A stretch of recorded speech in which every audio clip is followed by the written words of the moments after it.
When your obstacles become your launch pad. Have you ever noticed how we're taught to avoid obstacles?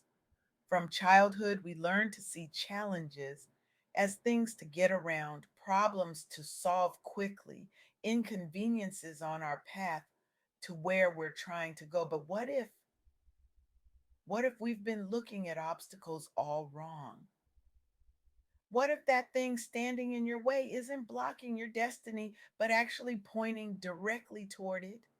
I recently had the extraordinary privilege of sitting down with Lasha Charles, whose wisdom has transformed how countless Black professionals approach challenges.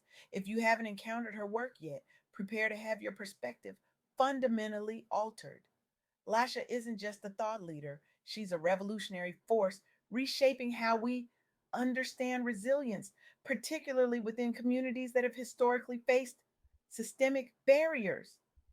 Her insights have created ripples that have become waves, touching lives across continents and generations.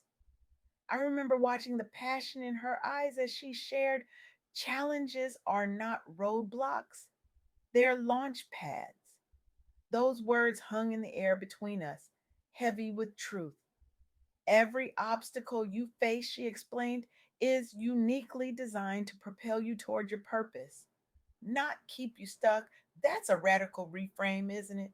The very things we're trying to avoid might be the exact things we need to embrace. Let me share something powerful that Lasha revealed during our conversation. There was this entrepreneur, a Black business owner who had experienced failure after failure. Three ventures collapsed, financial setbacks piled up, public criticism mounted, self doubt became a constant companion. From the outside looking in, it seemed like a clear sign to quit, to find something else, something more realistic. But this entrepreneur did something different. Instead of running from the failures, they studied them. They dissected what went wrong. They sought mentorship specifically from other Black entrepreneurs who understood both the universal challenges of business and the unique hurdles faced by Black business owners. They refined their business model based on those hard lessons. And this is crucial. They built a resilient mindset focused on growth over perfection. The result? Their next venture didn't just succeed, it disrupted an entire industry. Years of hustling with side gigs had prepared them for this moment. Every loss taught them something crucial about grit and community support. Soon they were securing major partnerships and landing features in national media. But here's what matters most: their story inspired others in the Black professional community to view failure as fertile ground for future success. It sparked new conversations around resilience at networking events nationwide. That's what happens when you see obstacles as launch pads. You don't just overcome them, you use them to propel yourself higher than you could have gone without them. This brings me to the second powerful insight Lasha Charles shared. Resilience is a muscle. Flex it often. We often talk about resilience like it's something you either have or don't have. Like some people are born resilient and others just aren't. But Lasha's perspective flips that notion on its head. The ability to bounce back and adapt in tough times isn't fixed. It's a capacity you can develop, a muscle you can strengthen. And like any muscle, it gets stronger when you use it. Consider the journey of Lasha Talakadze, the elite weightlifter. His story is a masterclass in resilience as a practice. Facing skepticism about his unconventional training methods, overcoming injuries that threatened his career, these weren't just challenges he endured, they were opportunities to flex that resilience muscle. What did he do? He doubled down on discipline. He innovated his routines while staying true to his roots. He leaned into mentorship from former Hall of Fame athletes who had faced similar pressures. And with each setback, that resilience muscle grew stronger. The result? He shattered multiple world records despite critics' doubts. He achieved Hall of Fame status, placing him among legends. His legacy now motivates young athletes worldwide, especially those facing cultural or systemic barriers. But here's what I find most powerful about his story. Growing up in an environment where few believed he could succeed at this level didn't diminish him, it fueled his determination. Every setback became fuel for greater ambition. That's what happens when you treat resilience as a muscle. The very act of flexing it makes you stronger for the next challenge. Now, I want to be clear about something.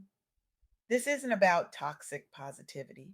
This isn't about pretending hardships don't hurt or that systemic barriers aren't real. It's not about saying just push through when what you might need is rest, support, or structural change.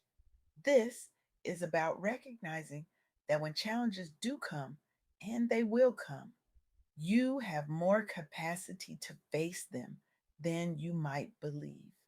And each time you do, you're building strength for whatever comes next. Which brings me to the third insight from my conversation with Lasha Charles. Your destiny requires your authenticity. Embracing who you are, even when it's uncomfortable, is essential for unlocking the doors only meant for you. Let me share another powerful example Lasha discussed.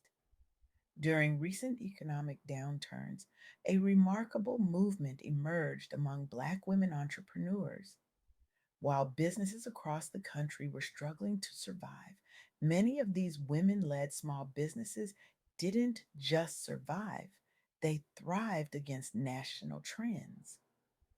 These founders confronted shrinking capital access, increased competition, and societal biases doubting their viability. The odds were stacked against them in every conventional sense. So, what made the difference? They leaned into authenticity and community, two things that can't be separated in the Black experience. They pooled resources via digital communities, providing not just emotional support, but practical tools from grant navigation workshops to marketing collaborations. Many reported revenue growth even during recession years, crediting community resilience strategies learned under pressure. The movement began informally online after several high profile closures sparked calls for solidarity. Soon, these networks grew into formal organizations advocating policy changes too. They launched multi city pop ups celebrating Black entrepreneurship, bringing visibility and new customers to dozens of businesses previously overlooked by mainstream media. Their collective impact shifted narratives around what success looks like under pressure, inspiring other marginalized groups globally. But here's what I find most powerful about this example. These women succeeded not by trying to fit into traditional business models, but by embracing their authentic approaches to community, support, and growth. They didn't succeed despite being Black women entrepreneurs. They succeeded because they fully embodied who they were and the unique perspective that identity brought to their work. That's what happens when you embrace authenticity.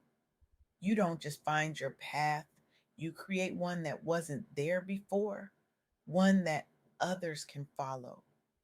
As Lasha Charles so powerfully articulated, your destiny requires your authenticity.